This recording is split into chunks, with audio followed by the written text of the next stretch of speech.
우리 이 말씀은 그 점이 있어요. 11장이 그러니까 이게 좀 우리는 필요 없는 건데요. 한번 그냥 들어만 보셨으면 좋겠어요. 이게 11장 11절까지냐 아니면 12절까지냐 이제 이런 거 갖고 많이 싸워요. 그러니까 어떤 사본에는 11장 11절로 끝이 나요. 그리고 12절이 이제 12장 1절로 들어가는 거예요.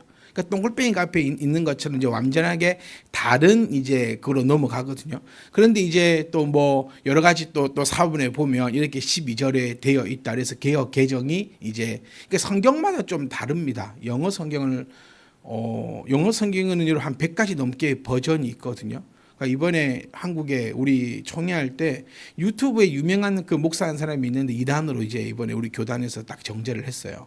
그 사람이 주장했던 것이 킹 제임스 버전만 하나님의 말씀이다.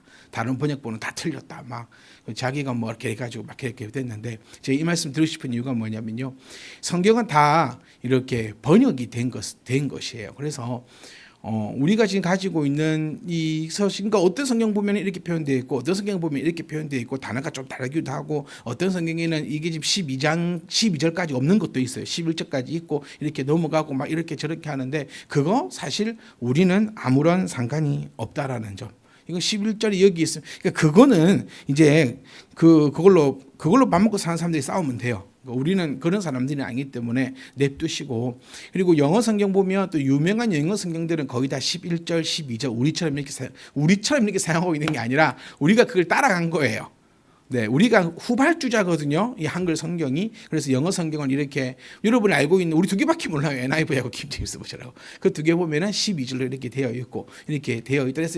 그래서 이런 것들은 여러 가지 제가 왜 말씀드리냐면 성경은 지금도 끊임없이 연구하고 있고 또 누군가는 이것이 거짓으로 밝혀내려고 무진장 애를 쓰고 있어요. 거짓으로 밝혀내게 되면 그 사람은 그냥 한 1000대가 그냥 편안하게 먹고 살 수 있는 돈을 벌 수 있는 그런 것들이 있기 때문에 우리가 이 성경에 대해서는 걱정하거나 염려하거나 이게 진짜인가 어쩐가 그런 것들은 전혀 생각하지 말고 하나님의 그 말씀을 알고 그 하나님 말씀을 받고 우리는 그 말씀에 아멘하는 그게 우리 참된 성도들의 모습임을 다시 한 번 더 우리가 기억하고 생각할 수 있었으면 좋겠습니다. 그래서 우리 11절 말씀을 보면 호세아서 누가 무섭다 했나 이렇게 표현하고 싶어요. 너무 시적이고요. 글자 하나하나가 너무 아름다워요.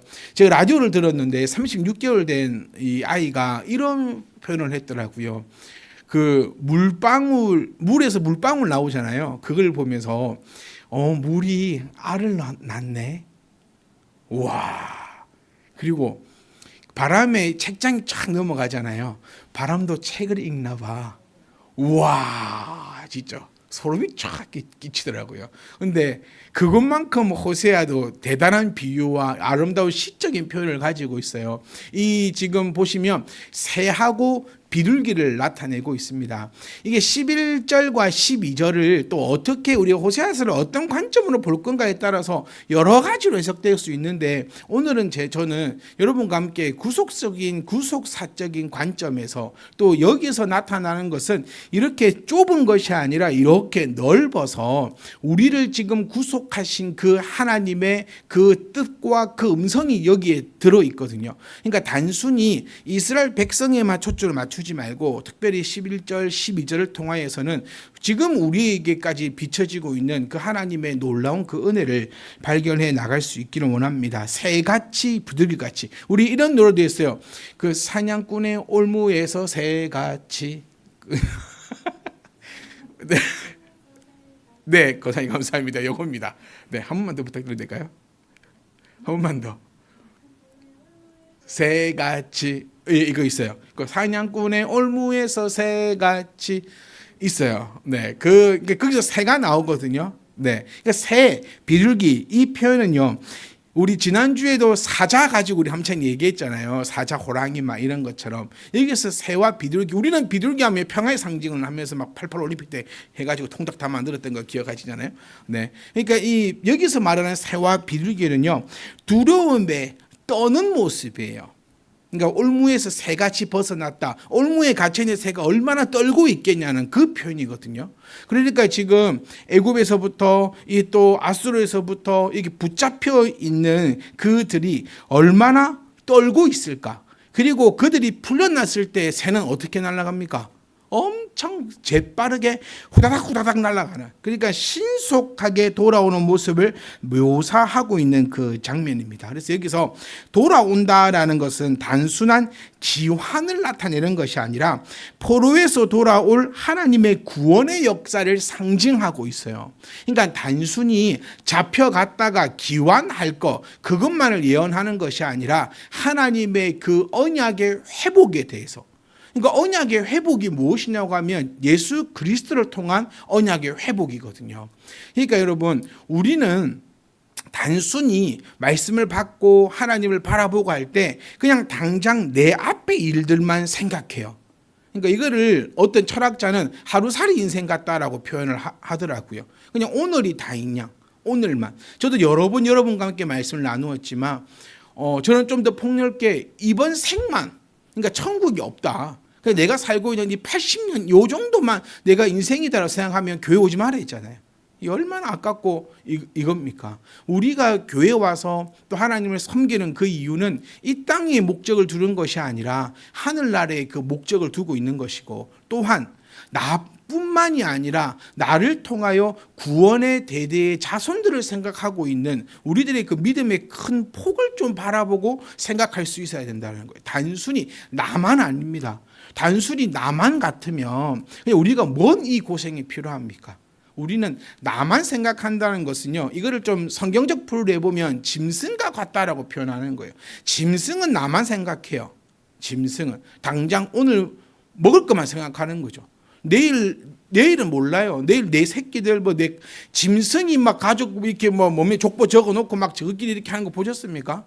그렇지 않잖아요. 짐승은 그냥 오늘 하루 그냥 나만 생각하는 거예요. 그러니까 다른 사람들 아예 생각이 없는 삶이죠. 그래서 성경은 짐승과 같다라고 표현하는 것이고, 우리들은 단지 오늘, 단지 내 삶을 생각하는 것이 아니라 우리는 더 넓게 얘기하면 천대의 복을 바라고 기억하는 거 아니겠습니까? 그러니까 나보다는 내 자녀가 더 잘 살기를, 더 행복하기를, 우리 이러고 사는 거예요. 그러면 또 그 자녀는 또 그 자녀에게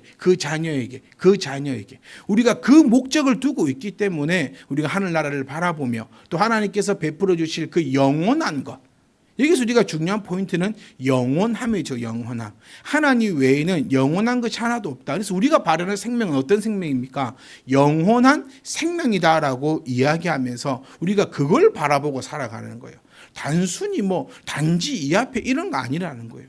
그래서 오늘 이 본문에서도 나타내는 그 회복함, 돌아온다라는 것은 그냥 이스라엘이 기환해서 돌아오는 것이 아주 빠른가요? 네, 이 녀석도 감당하시겠죠? 네, 좀 이렇게 단순히 돌아온다, 포로 기환. 지금 이 애들은 아직 안 잡혀갔을 때입니다. 지금 이제 요거 끝나고 잡혀가잖아요. 이거 끝나고 싸그리 뭉쳐가지고 잡혀가요. 왜? 그들이 죄를 지었기 때문에라는 거예요. 그런데 이제 11절 후반절에서 우리가 발견할 수 있는 하나님의 그 은혜는 뭐냐면, 너희가 잘못을 했어도 하나님의 언약은 깨지지 않는다라는 거예요. 그러니까 우리가 여기서도 한번 살펴보고 또 돌아볼 수 있는 것은요, 하나님은 징계로, 분명히 징계는 있다, 죄의 징계는 있다라고 했어요. 죄 짓고 그냥 회개하면 되지 이런 건 안 된다. 그리고 내가 죄를 지었으면 반드시 죄값은 있다. 여기서 우리가 비겁해지면 안 되는 거예요. 제가 늘 이런 표현을 씁니다. 죄를 지었으면 그 죄를 값을 치르면 돼요. 속도 위반을 했어요. 그럼 어떻게 하면 됩니까? 딱지가 날라오면 돈을 내면 됩니다. 네, 이 정도 우리 감당할 수 있잖아요. 그러니까 속도 위반하는 거 아닙니까? 돈 없으면 속도 위반도 안 해요. 천천히 달리는. 요즘에 여러분 속도 위반을 많이 안 한다고 합니다, 사람들이. 왜냐하면 이 경기가 너무 어렵다 보니까 기름을 조금이라도 덜 떼려고 이 속도를 많이 안 낸다 그래요. 담양에서 제가 왔다 갔다 해도요, 그 80km 도로인데 거의 80km를 지키고 다녀요, 사람들이. 네, 진짜 그래요. 그걸 보니까는 기름을 아끼기 위해서 이런 여론조사, 그러니까 경기가 잘 되면 가속을 많이 한대요. 왜냐하면 돈이 있으니까. 돈이 없으면 안 하면 돼요. 이런 것들입니다. 그러니까 우리가 죄를 지었으면 징계받는 거예요. 그러니까 죄 짓지 마라.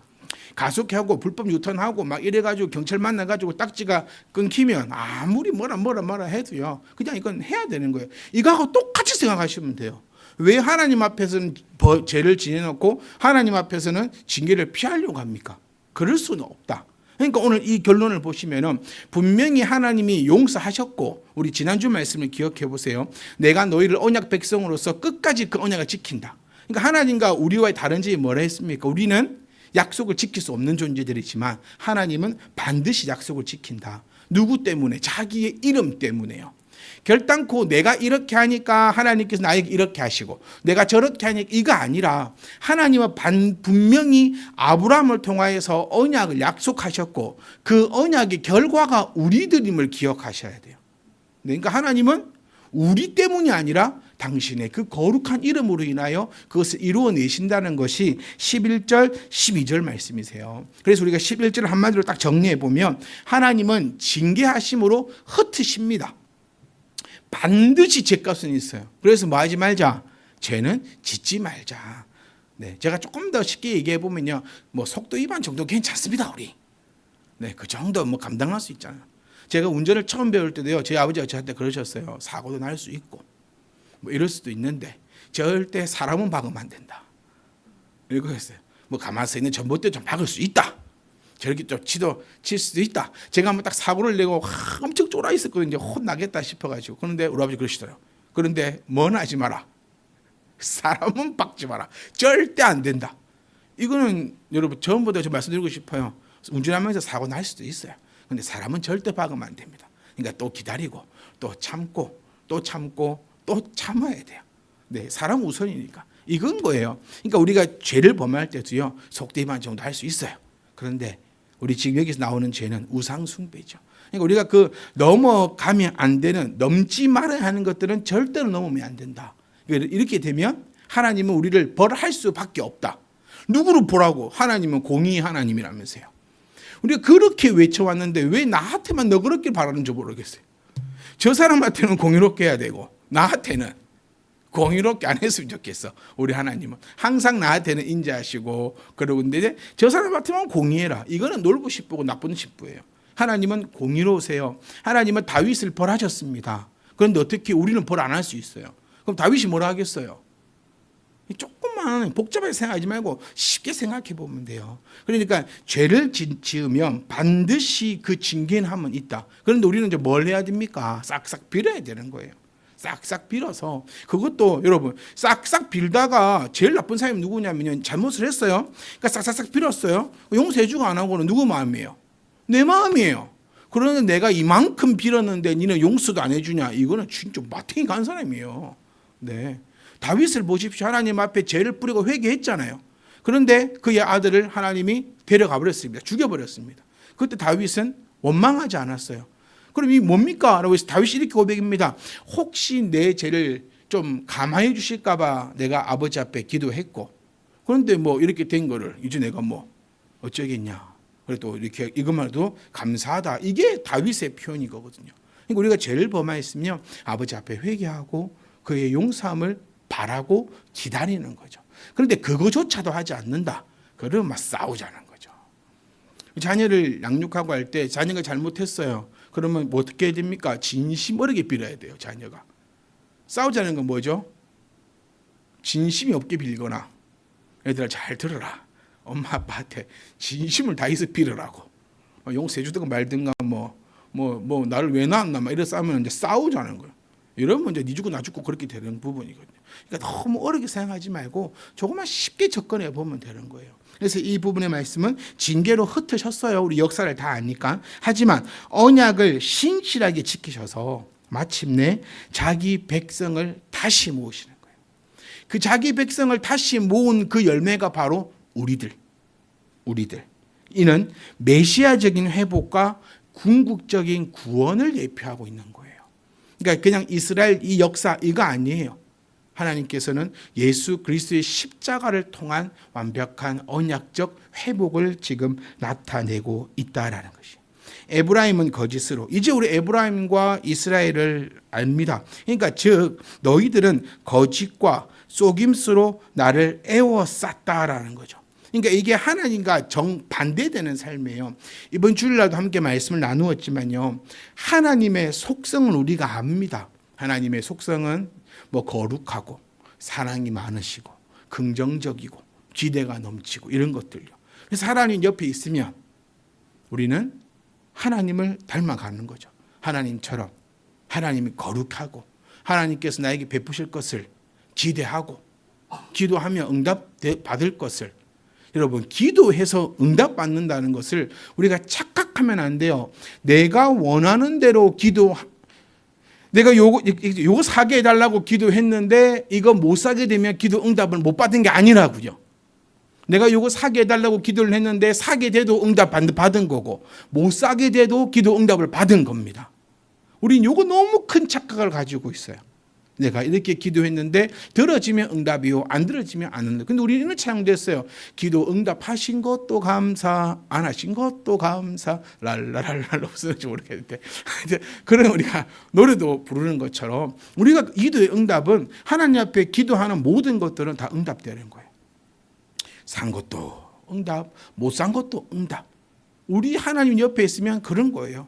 그러니까 기대가 되고 울상이 아니라 울상이에요. 늘 기대가 되는데 내 앞에 여러분 다 힘들어요. 안 힘든 사람이 어디 있겠습니까? 네, 우리 지금 이제 이 뭡니까 이거 새 신부가 되려고 준비하고 있는데 참 좋겠다. 근데 그 이후에는요. 그래서 엄마가 힘들어. 너의 삶, 나 같은 삶을 막 이렇게 하면 애 놓고 막 다 힘들어요. 다 힘들어요. 나만 더 겪는 고난이라고 하지 말고 모두가 다 겪는 고난이에요. 그런데 누구는 웃어요. 이게 중요한 거예요. 누구는 웃어요. 누구는 기대해요. 누구는 행복해요.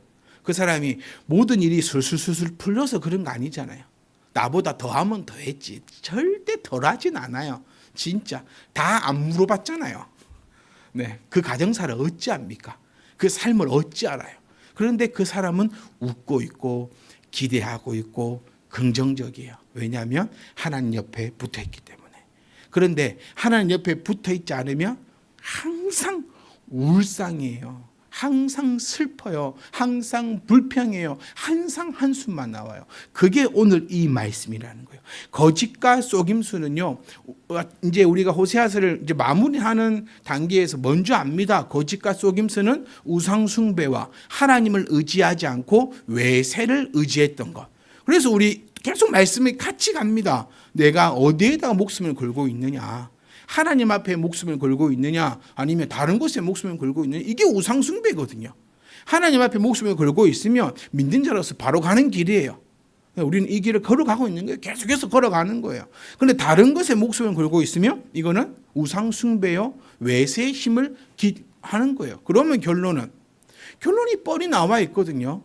얘들도 이랬으면 하나님 똑같이 이렇게 하신다는 거예요. 그러니까 이거 무엇을 얘기하냐면 유다의 태도가 정함이 없다. 그리고 신실함이 결여되고 불안정한 태도를 보인다. 즉 다시 얘기하면 인간의 불신실함과 하나님의 신실하심이 극명하게 대비되고 있어요. 그러니까 하나님 옆에 있으면 이런 거고 하나님 옆에 없으면 저런 거다라고 A 대 B라고 정확하게 나타나고 있다는 거예요. 그런데 나를 에워쌌고 유다는 하나님 곧 신실하시고 거룩하신 자에게 대하며 정함이 없다. 그러니까 하나님을 대할 때 정직함이 없다라는 거예요. 포인트는 이겁니다. 망하는 자 계속해서 말씀을 나누고 있어요. 성경은 그 두 개만 나타나고 있는 겁니다. 망하는 자는 어떻게 해서 망했고 성공한 자는 어떻게 해서 성공했는가. 우리 함께 나누었죠. 예배의 성공함이 인생의 성공함이더라. 그럼 이들은 왜 망했냐? 하나님을 안 믿지 않아요. 하나님을 대할 때에 진실함이 없다. 거룩함이 없다. 정함이 없다. 그러니 하나님을 그냥 약을 올리고 있는 것으로 우리가 한번 살펴볼 수 있다는 거예요. 정리하려고 합니다. 11절 말씀을 우리가 한 번 더 정리해 보면요. 징계 후에도 다시 모으시는. 여기서 우리가 포인트 생각해야 되는 거 징계 분명히 있다. 이거 절대 잊지 마세요. 그리고 내가 지금 그 징계 안에 있다면 하나님 앞에 싹싹 비십시오. 그거에 대한 주권도 하나님께 있는 거거든요. 하나님께 있는 것이. 우리가 할 수 있는 것은 내가 먼저는 스스로 깨닫는 거죠. 여러분 죄 가운데 있지 않는데 빌지 마세요. 죄 가운데도 없는데 싹싹 비는 것은 잘못된 거예요. 내가 죄가 없는데 내가 하나님 모시게. 여러분, 제가 속도 위반 또 예를 들어 볼게요. 속도 위반 끊겨놓고 경찰한테 가서 싹싹 빌 겁니까? 꼴랑 32,000원에 내 자존심을 꾸겨가면서 빌 겁니까? 그거 내보면 돼요. 그런데 어마어마한 죄를 지었으면 판사 앞에 가서 빌어야 돼요. 판사가 사람이에요. 최고 500만 원 이러면 500만 원까지 매길 수 있다는 거지 500만 원을 준다는 거 아니거든요. 제가 몇 년 전에 하도 심심하고 매가지고 법원에 구경도 간 적이 있다 했잖아요. 재판에 들어갈 수 있거든요.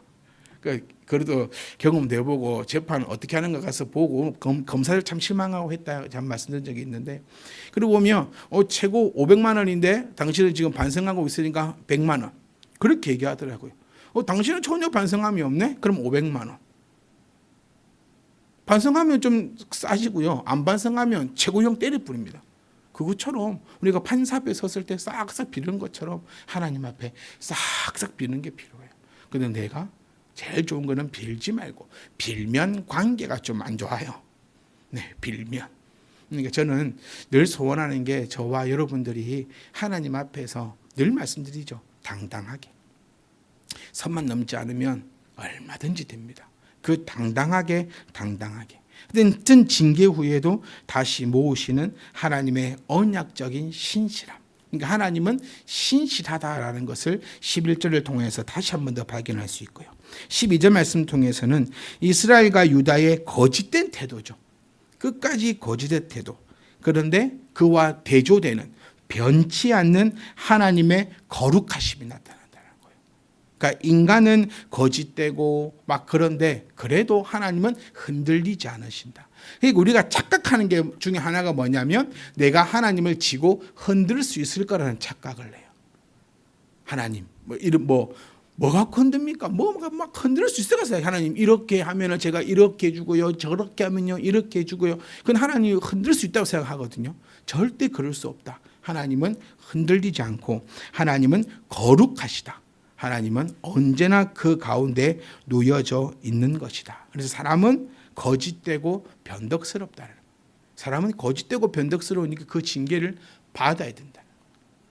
하지만 하나님은 신실하신 것을 우리가 12절을 통해서 다시 한 번 더 살펴볼 수 있습니다. 사랑하는 성도 여러분, 우리가 하나님 앞에 나아갑니다. 정말 우리는 하나님 없이는 살 수 없는 자들임을 고백하고 있는 자들입니다. 그러니 아버지 앞에서 늘 행복하기를 원해요. 늘 즐겁고 아버지 앞에 당당하고 하나님과 늘 대화하고 하나님 앞에 또 아뢰이며, 그리고 또 하나님께서 나에게 베푸시는 그 은혜로 감당하고 즐거워하며 기뻐할 수 있기를. 그래서 모두가 다 영원하신 하나님 앞에서 영원하신 행복함으로 영원히 주를 찬양할 수 있기를 주의 이름으로 축복합니다. 기도하겠습니다.